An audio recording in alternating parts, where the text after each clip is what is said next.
नमस्कार. अतुल्य शोधच्या आजच्या या भागामध्ये मी प्रमोद पवार आपणा सर्वांचं हार्दिक स्वागत करतो आहे. गेली वर्षभर आम्ही आपल्यासमोर कार्यक्रम सादर करतो आहे, वेगवेगळे शोध आपल्यासाठी घेऊन येतो आहे. या सगळ्या शोधांचा फायदा घेऊन काही लोकांनी ते व्यक्तिगत आयुष्यामध्ये सुद्धा वापरायला सुरुवात केली आहे. पण आम्ही मात्र आता मध्ये छोटीशी विश्रांती घेऊन आपल्यासाठी वेगवेगळ्या वास्तूंमध्ये आपल्याला घेऊन जाणार आहोत की जिथे नवे नवे संशोधक तयार केले जात आहेत. या संशोधकांच्या माध्यमातून एक वेगळं विश्व आपल्या समोर येणार आहे. यांना कशा पद्धतीने मार्गदर्शन केलं जातं आणि ते कोणकोणते शोध लावत आहेत की ज्याचा उपयोग नव्या पिढीला नव्या पद्धतीने होणार आहे आणि त्या सगळ्या शोधांची यशोगाथा आम्ही आपल्यासाठी घेऊन येतो आहे. आज दिवस आहे तो मुंबईतल्या एका टेक्निकल इन्स्टिट्यूटचा. आज आपण आहोत मुंबईतील माटुंग्यामधील VJTI इन्स्टिट्यूटच्या प्रांगणात. VJTIच्या संचालकांना भेटून तसंच इथल्या प्राध्यापकांना भेटून आणि विद्यार्थ्यांना देखील भेटून आपण इथे इनोव्हेटिव्ह पद्धतीने कशा पद्धतीने काम चालतं याची अधिक माहिती घेणार आहोत. VJTIमध्ये दरवर्षी वेगवेगळे विद्यार्थी वेगवेगळ्या अभ्यासक्रमासाठी प्रवेश घेत असतात. अभ्यास करून केवळ पदवी संपादन करण्याव्यतिरिक्त त्यांनी इनोव्हेटिव्ह पद्धतीने काम करावं, विचार करावा आणि काहीतरी संशोधनपूर्ण अभ्यास करावा यासाठी आपण काय प्रयत्न करता? हे बघा सर की VJTI ही देशातली एक नावाजलेली तांत्रिक शिक्षण देणारी अग्रगण्य संस्था आहे. 125 वर्ष जुनी संस्था आहे. या संस्थेने देश पातळीवर आंतरराष्ट्रीय पातळीवर नावाजलेले अभियंते घडवलेले आहेत. परंतु काळानुरूप आमूलाग्र शिक्षण पद्धतीत बदल घडवून आणणे गरजेचं आहे. आणि आज इंजिनिअरिंग प्रोफेशनची जी गरज आहे ती ही आहे की विद्यार्थी आउट ऑफ द बॉक्स थिंकिंगवाला असला पाहिजे, इनोव्हेटिव्ह असला पाहिजे. त्यानुसार शिक्षण पद्धतीत बदल घडवणं गरजेचं आहे. तर VJTIमध्ये विद्यार्थ्याच्या इनोव्हेशनला चालना देण्यासाठी आम्ही फर्स्ट इयरपासूनच एक त्याचं पार्टिसिपेशन इन ई-सेल नावाचा आमच्याकडे एक सेल स्थापन केला आहे. ज्या स्टुडंट्सचा ग्रुप असतो, टीचर्स त्यांना गाईड करतात आणि ते काही इनोव्हेटिव्ह आयडियाजवरती काम करतात. मागच्या वर्षी IT आणि इलेक्ट्रॉनिक्सच्या विद्यार्थ्यांनी एक इनोव्हेटिव्ह प्रपोजल ICICI बँकेला सादर केलं आणि ICICI बँकेच्या कॉम्पिटिशनमध्ये सिलेक्ट झालं. त्यांचं प्रपोजल होतं की आपण हे एवढे वेगळे कार्ड्स वापरतो, क्रेडिट कार्ड, डेबिट कार्ड वगैरे, याच्याऐवजी आपला मोबाईलच त्या कार्डचं काम करेल. आणि त्याच्यासाठी ICICI त्यांना फंडिंग पण दिलं आणि they are working on that project. अशा कोणकोणत्या इनोव्हेटिव्ह प्रोजेक्टचं काम केलेलं आहे आणि राष्ट्रीय किंवा आंतरराष्ट्रीय पातळीवर त्या विद्यार्थ्यांना पारितोषिकं मिळालेली आहेत, त्यांच्या कामाचं रेकग्नायझेशन झालेलं आहे? माझ्या माहितीप्रमाणे मागच्या वर्षी इलेक्ट्रॉनिक्सच्या विद्यार्थ्याचं काहीतरी कम्युनिकेशनमधलं काहीतरी त्याचं स्टँडर्ड जे होतं ते नासानी वापरलं असं काहीतरी पेपरला मी वाचलेलं आहे. तर आमचा प्रयत्न हाच असतो की आमचे BTechचे विद्यार्थी किंवा MTechचे विद्यार्थी, आमच्याकडे रिसर्च प्रोग्राम पण आहे, यांनी अशा प्रॉब्लेम्सवरती काम करावं ज्याचा डायरेक्ट रिलेव्हन्स प्रोफेशन्सी आहे आणि ज्यात काही इनोव्हेशनला स्कोप आहे. तर आमचा प्रयत्न हाच असतो की नुसतं क्लासेस अटेंड करणं, लॅब करणं याच्या व्यतिरिक्तसुद्धा त्यांच्या चिकित्सक बुद्धीला चालना मिळणाऱ्या काही गोष्टी असतील तर त्या कराव्यात. त्यासाठी आम्ही स्टुडंट्सला एनकरेज करतो आणि एस्पेशली प्रोजेक्टबद्दल आमच्या वेगवेगळ्या डिपार्टमेंटला, जसं इलेक्ट्रिकलला आहे, टेक्स्टाईलला आहे, मेकॅनिकलला आहे, आमच्या फॅकल्टी मेंबर्सचा हाच प्रयत्न असतो की ते अशा लाईव्ह प्रोजेक्टवरती काम करतील ज्याचा डायरेक्ट रेलेव्हन्स इंडस्ट्रीशी किंवा प्रोफेशनशी आहे. विद्यार्थ्यांनी केलेले हे जे प्रोजेक्ट आहेत, इनोव्हेटिव्ह पद्धतीने केलेले हे काम राष्ट्रीय पातळीवर किंवा आंतरराष्ट्रीय पातळीवर पोचावं म्हणून आपण काय प्रयत्न करता?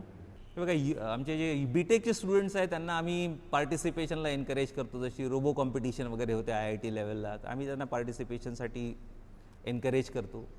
जे आमचे पोस्ट ग्रॅज्युएट स्टुडंट्स आहे त्यांना आम्ही फंडिंग देतो आमच्या टेक्विपच्या थ्रू त्यांचे रिसर्च पेपर प्रेझेंट करायसाठी. कारण की PG स्टुडंट्स जे काही करतात त्याचं प्रेझेंटेशन बेसिकली कुठल्या कॉन्फरन्सेस किंवा वर्कशॉप याच फोरमवरती व्हायला पाहिजे. तर त्यांना आम्ही फंडिंग करतो, ज्याच्यामुळे एक VJTIला व्हिजिबिलिटी मिळेल आणि VJTI आणखी ओळखल्या जाईल. म्हणजे VJTIची ओळख ऑलरेडी आहे पण त्यात आणखी भर पडेल. तर आमचा हा प्रयत्न असतोच की आम्ही विद्यार्थ्यांना एनकरेज करतो. आम्ही रिसर्च स्कॉलरला कॉन्फरन्सेसमध्ये ॲब्रोडला पेपर प्रेझेंट करायसाठी सुद्धा फंडिंग अवेलेबल करतो आहे. इनोव्हेटिव्ह पद्धतीने काम करणाऱ्या विद्यार्थ्यांची एकूण संख्या किती असते? बघा, अंडर ग्रॅज्युएट लेवलवरती तर खूप विद्यार्थी अशा त्यांचा कल असा इनोव्हेशनकडे नसतो, कारण की ती प्रथम पदवी असल्यामुळे विद्यार्थ्यांचा भर नॉर्मली डिग्री घेण्याकडे असतो. पण तरी एक 5 ते 10% बी टेकचे पोरं असतात ज्यांना काहीतरी वेगळं करून दाखवायचं असतं आणि आम्ही त्यांना एनकरेज करतो थ्रू सेल. आमच्याकडे इनोव्हेशन सेल पण आहे, हेडेड बाय प्रोफेसर, ते सुद्धा त्यांना गाईड करतात. पण आमचा जो पोस्ट ग्रॅज्युएट प्रोग्राम आणि PhD प्रोग्राम आहे तो मेनली रिसर्च आणि इनोव्हेशन बेस्डच आहे. तर तिथे आमचा भर याच्यावरतीच असतो की एमटेक प्रोजेक्टमध्ये त्याचं काही ना काही ओरिजिनल कॉन्ट्रीब्युशन असलं पाहिजे. आणि PhDमध्ये तर without original contribution, without paper publication in international conferences आम्ही म्हणजे पुढे जाऊच देत नाही. त्यामुळे आमचा भर जो आहे पोस्ट ग्रॅज्युएट एज्युकेशनचा तो बेसिकली रिसर्च आणि इनोव्हेशनवरतीच आहे. धन्यवाद. आपण माहिती दिली त्याबद्दल धन्यवाद. आता VJTIचे जे इतर फॅकल्टी मेंबर्स आहेत आणि त्यांनी विद्यार्थ्यांना ज्या पद्धतीने काम करायला शिकवलेले आहे त्यांच्याशी आम्ही गप्पा मारतो.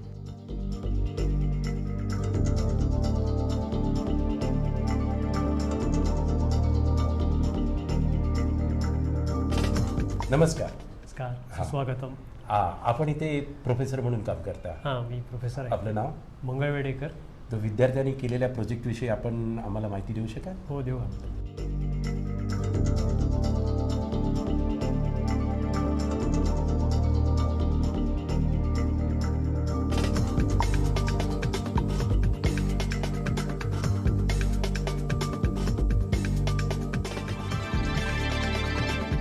त्याच्यात 8 स्टेज आहेत. प्रत्येक स्टेजमध्ये 100 किलोवोल्टचा व्होल्टेज सप्लाय स्टोअर होतो आणि त्याच्यातनं 800 किलोवोल्ट, टोटली 8 स्टेज ॲड होऊन 800 किलोवोल्ट बाहेर येतो. त्याच्यात येतो त्याला पल्स म्हणतात, ह्याला इम्पल्स म्हणतात. 800 किलोवोल्ट एकत्र आला तर त्याला इम्पल्स म्हणतात. तर त्या इम्पल्समध्ये राईस टाईम असतो आणि फार महत्त्वाचा असतो, मग कॉन्स्टंट व्होल्टेज असतो, मग फॉल टाईम असतो. तर हे पल्स अशाच प्रकारचा एक जनरेटर 20 स्टेजचा BRCमध्ये बनवला गेला आहे, ज्याच्यामध्ये 170 किलोवोल्ट 340 किलोवोल्टचा आउटपुट आहे आणि तो आउटपुट एका स्विच बनवला. म्हणजे ह्या प्रोजेक्टमध्ये हा जनरेटर आहे, वापर होता तो जनरेटर वापरला आणि त्याच्यातून ही त्याची प्रतिकृती आहे का? हां, ही त्याची प्रतिकृती आहे. तर ही खालची जी स्टेज आहे ह्याला त्याला बाहेरून एक डबा बनवला आहे, म्हणून ते आतल्या गोष्टी जे आहेत हे आहे, हे त्याच्यातलं इथे आतलं दिसत नाही आहे. म्हणून हे जे बाहेर बनवलं आहे त्याच्यानंतर आम्ही तो स्विच बनवला आणि ह्या स्विचवर आम्ही काम केलेलं आहे. स्विच आणि मग हा अँटेना बनवला आणि अँटेनावर काम केलं आहे. हे असे स्विचेस ह्या पर्टिक्युलर गोष्टीसाठी पहिल्यांदा बनवलं आहे आणि त्याच्यातून ह्याचा जो आउटपुट आहे ह्याला राईस टाईम 38 नॅनोसेकंड आहे आणि 38 नॅनोसेकंडमधून तो 4 नॅनोसेकंडला ह्यांनी बाहेर कमी केला. म्हणजे राईस टाईम कमी केलं हे याचा महत्त्वाचं हे आहे. त्या स्विचचा डिझाईन आणि ते सगळं करून 4 नॅनोसेकंडला आणला आहे आणि हा 4 नॅनोसेकंडचा जो आउटपुट आहे तो अँटेनाला दिला गेला आहे. अँटेना आमचे सचिन उंबरकर त्याच्यावर काम करत आहेत. ते त्यांचा PhDचा प्रोजेक्ट आहे आणि ते तुम्हाला पुढचं बोलतील. हा जो पिकिंग स्विच आहे हा 38 नॅनोसेकंडचा जो आउटपुट आहे अशाच जनरेटरचा, तो 4 नॅनोसेकंडला आउटपुट देतो. इनपुट 38 नॅनोसेकंड घेतो आणि 4 नॅनोसेकंड आउटपुट देतो 170 किलोवोल्टला आणि हा आउटपुट अँटेनाला फीड केला गेला आहे आणि हा अँटेनाचा डिझाईन हे सचिन उंबरकर यांनी केलेला आहे आणि ह्याच्यावर ते संशोधन करतायत. ते विद्यार्थी आहेत का? ते विद्यार्थी आहेत. बोलवा तुम्ही त्यांना. कॉंग्रॅच्युलेशन. Thank you sir. सचिन, या प्रोजेक्टविषयी डिटेलमध्ये माहिती देऊ शकशील? हो सर. हा प्रोजेक्ट प्रामुख्याने 3 विभागामध्ये डिवाईड केलेला आहे. याच्यामध्ये मार्स जनरेटर, पिकिंग स्विच आणि अँटिना हे 3 बेसिक ब्लॉक आहे.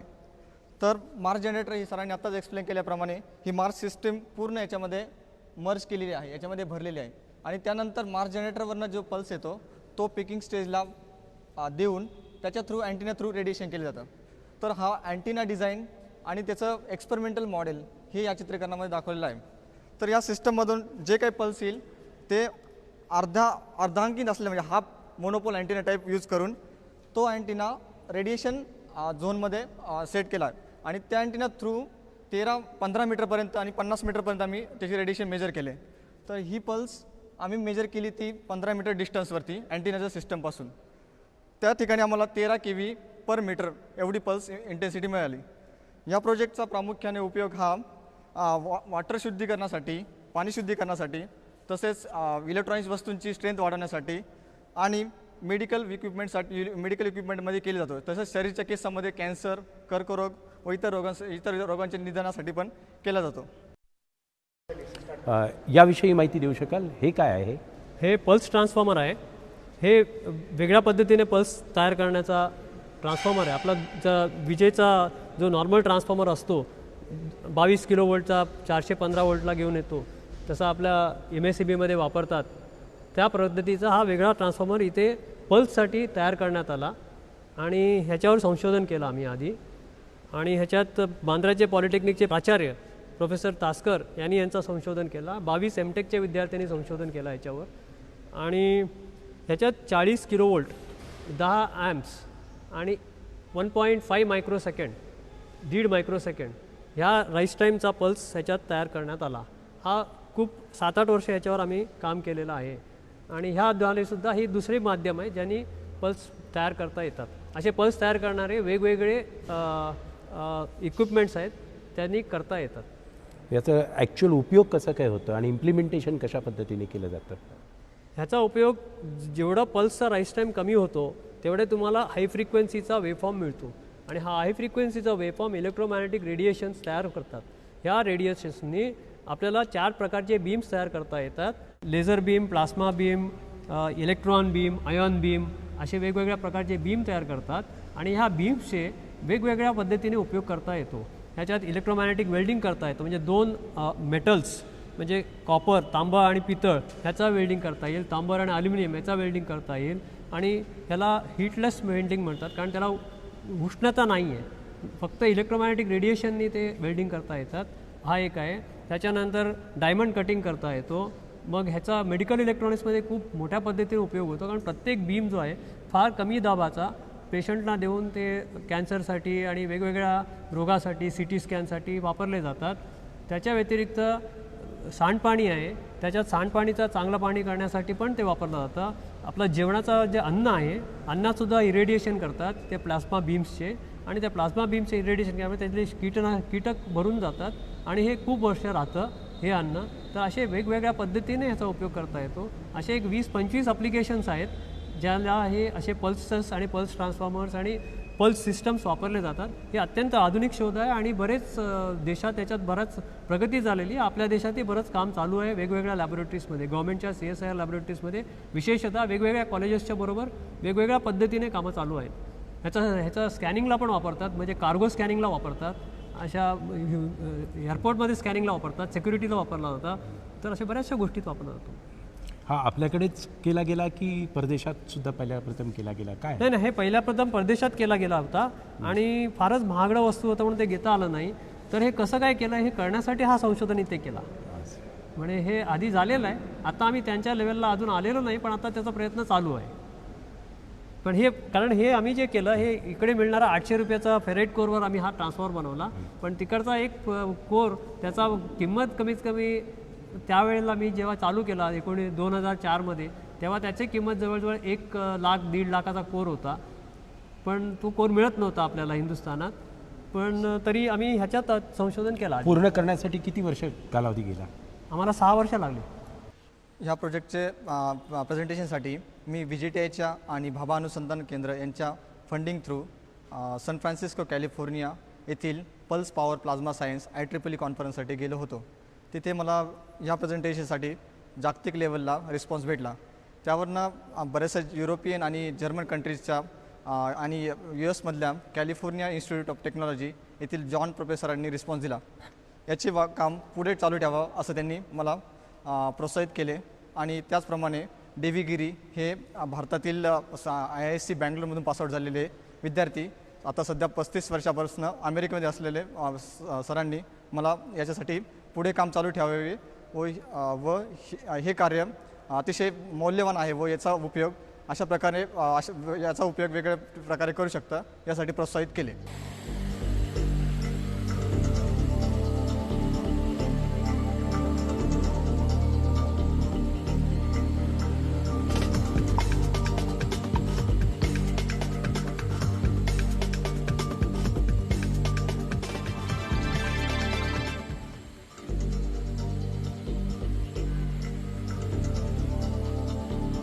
हे आपण बनवलेलं इन्स्ट्रुमेंट आहे का? हो. बरं. याचं नाव काय? याला क्वाडकॉप्टर बोलतात कारण याच्यामध्ये 4 रोटर आणि मोटर्स असेंब्ली अशी बनवलेली आहे. याला vertical take off and landing या विभागामध्ये त्याला एरोस्पेसमध्ये वापरलं जातं. कारण आपली नेहमीची जी विमानं असतात ते लँडिंग किंवा टेक ऑफ करताना त्यांना थोडीशी जागा लागते. हे सरळ हेलिकॉप्टरप्रमाणे वरती उडू शकतात किंवा खाली जाऊ शकतात. तर हे आमचे एमटेकचे विद्यार्थी होते, त्यांनी बनवलं होतं. तर मी त्यांना विनंती करतो की त्यांनी तुम्हाला थोडीशी त्याच्याबद्दल माहिती द्यावी. काय नाव काय तुझं? माझं नाव विश्वनाथ केतकर आहे. या प्रोजेक्टमध्ये आपला सहभाग आहे का? हो, माझाही सहभाग आहे यांच्यात. हां, अधिक माहिती दे ना याविषयी. दिन तर जसं आमच्या त्या सरांनी आत्ता एक्सप्लेन केलं, हे जसे हे दिसत आहेत ह्याचे मोटर्स आहेत या क्वाडकॉप्टरचे आणि त्याच्यावर हे त्याचे रोटर्स आहेत. हे त्याचे विंग्स ते असे फिरतात जसे आपण हेलिकॉप्टरच्या ह्याच्यावर बघतो. आणि हे पूर्ण क्वाडकॉप्टरचा मेन कंट्रोलर त्याचा जो पार्ट असतो त्याला इथे माउंट केला जातो. आपण जे पण नियंत्रण प्रणाली वगैरे जे काही ज्याला कंट्रोल स्ट्रॅटेजीज जे काही म्हणतात, अल्गोरिथम्स, कम्प्युटरायझेशन, ते सगळं ह्याच्यात प्रोग्रामिंग करून ह्याच्यात फीड केलं जातं. त्यानंतर बाकी त्याची बॅटरी माउंटेड त्याच्या खाली याच्यात आहे आमची बॅटरी माउंटेड. आणि बाकी त्यात काही सेन्सर्स माउंट करणे वगैरे हे त्याच्यावर हे सगळं माउंटेड असतात.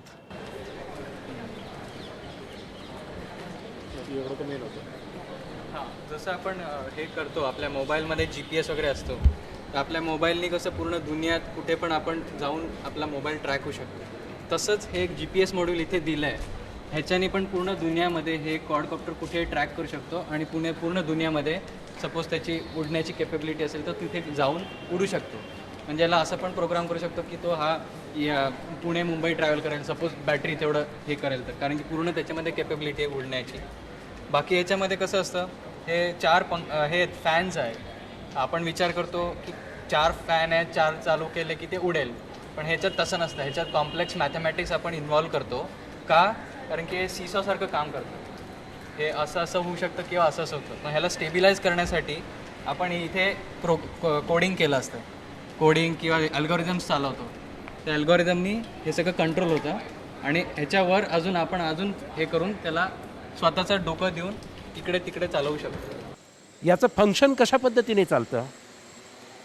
मी तुम्हाला याच्या यांत्रिक घडामोडी ज्या आतमध्ये होत आहेत त्याच्याबद्दल मी थोडीशी तुम्हाला विस्तृत माहिती देण्याचा प्रयत्न करतो. तर याच्यामध्ये एक कंट्रोलर असतो, ज्याच्यामध्ये तो जे काही आपण ट्रॅजेक्टरी त्याला दिलेली असते तर त्याला तो बरोबर ट्रॅक करतो की नाही हे शोधत असतो. आणि यांच्यामध्ये जे एरर येते किंवा जी तफावत येते ती दूर करण्याचा प्रयत्न एक कंट्रोलर करत असतो. तर याच्यामध्ये एक PID म्हणजे प्रोपोर्शनल, इंटिग्रेटर आणि डेरिव्हेटिव्ह अशा प्रकारचा कंट्रोलर वापरला जातो. पण आम्ही याच्यामध्ये PID कंट्रोलरच्या ऐवजी आमच्या मुलांनी मॉडेल प्रिडिक्टिव्ह कंट्रोल किंवा MPC प्रकारचा कंट्रोल वापरण्याचा प्रयत्न केलेला आहे. तर याच्यामध्ये आम्ही सेन्सरी म्हणून जायरोस्कोप वापरलेले आहेत. आम्ही GPSची माहिती घेतलेली आहे आणि दिलेल्या ठिकाणी पोहोचण्यासाठी त्याला जे काही थ्रस्ट डेव्हलप करावा लागतो किंवा निर्माण करावा लागतो तो त्या मोटरच्या द्वारे केला जातो.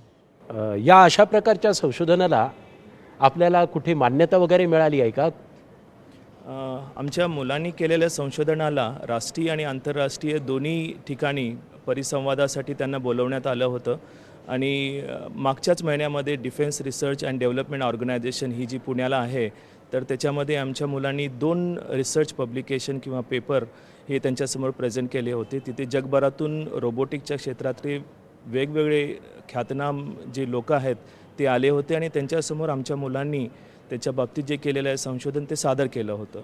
त्याच्याबरोबरच आम्ही नॅशनल एरोस्पेस लॅबोरेटरी जी आहे बेंगलोरमध्ये NAL त्यांच्याशी आम्ही संशोधनासाठी टायअप करण्याचा प्रयत्न करतो आहे, ज्याच्यामध्ये त्यांना त्या क्वाडकॉप्टरमध्ये एक पेलोड म्हणून काही वेपन वगैरे करता आले तर ड्रोन प्रकारची जी आपण पाहतो नेहमी अमेरिका, पाकिस्तानमध्ये किंवा अफगाणिस्तानमध्ये वापरते तशा प्रकारची एखादी प्रणाली जर तयार करता आली तर आमची मुलं ती करण्याचा प्रयत्न करतात.